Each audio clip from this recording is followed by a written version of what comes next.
All right, so today we're jumping into the fifth and final chapter of the letter of James.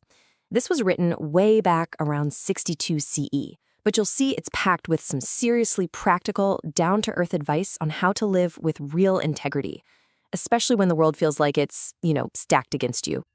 And really, that's the big question James is tackling head-on.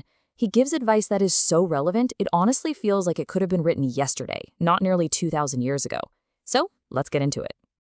So James kicks things off with a bang. I mean, he doesn't waste any time. He goes right in with this direct, no-holds-barred warning to wealthy people who are taking advantage of their workers. Yeah, there's absolutely no sugarcoating that, is there?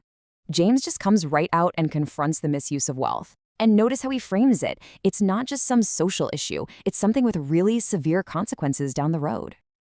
Now, this is what I find so powerful. Look at the imagery he uses. Injustice isn't some quiet, hidden secret. James paints this picture of it literally crying out, demanding God's attention. It just makes it crystal clear that the oppressed are heard. So you can really see the sharp contrast being drawn, right? The point here isn't that being wealthy is automatically bad. It's about the actions that wealth can lead to, things like oppression and just living for yourself.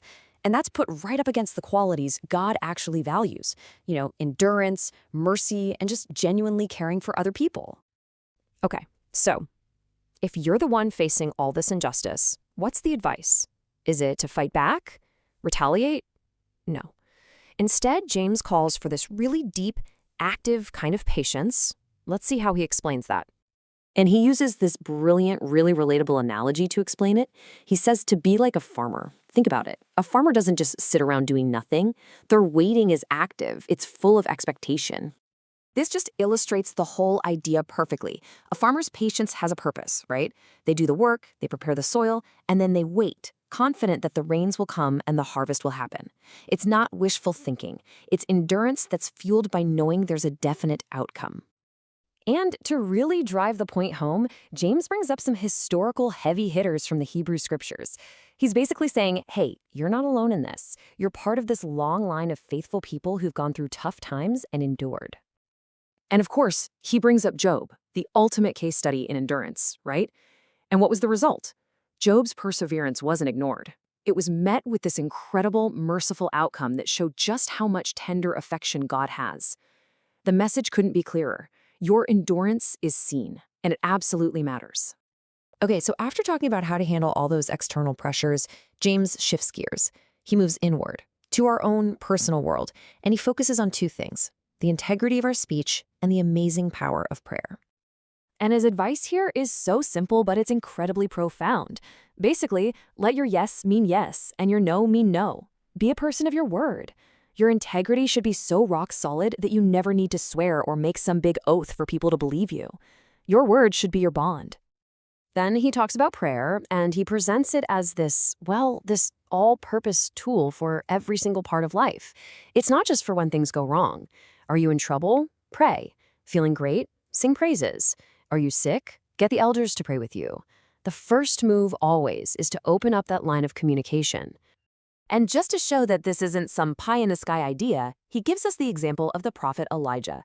Now listen to this key detail. He calls Elijah a man with feelings like ours. I mean, James goes out of his way to say that this kind of powerful faith isn't some special superpower. It's accessible to normal, everyday people, like us. 3.5 years. Just let that sink in for a second. 3.5 years without rain, all because one person prayed earnestly. That number isn't just a random fact. It's this powerful, dramatic example of the real, tangible effect a heartfelt prayer from a righteous person can have. And for his final point, James really brings it all together. He moves from how we act as individuals to our shared responsibility inside the congregation of Christians. The big idea here is that when one person struggles, it's not just their problem, it's a community concern. I mean, this is a very direct call to action. He's saying it's not our job to point fingers when someone messes up, it's our job to offer a hand. If you see someone straying from the path, the community's role is to gently, lovingly help guide them back. And the key takeaway here is that this act of helping someone back, it's an act of deep love, and it has this powerful redemptive effect. It's not just about saving that one person.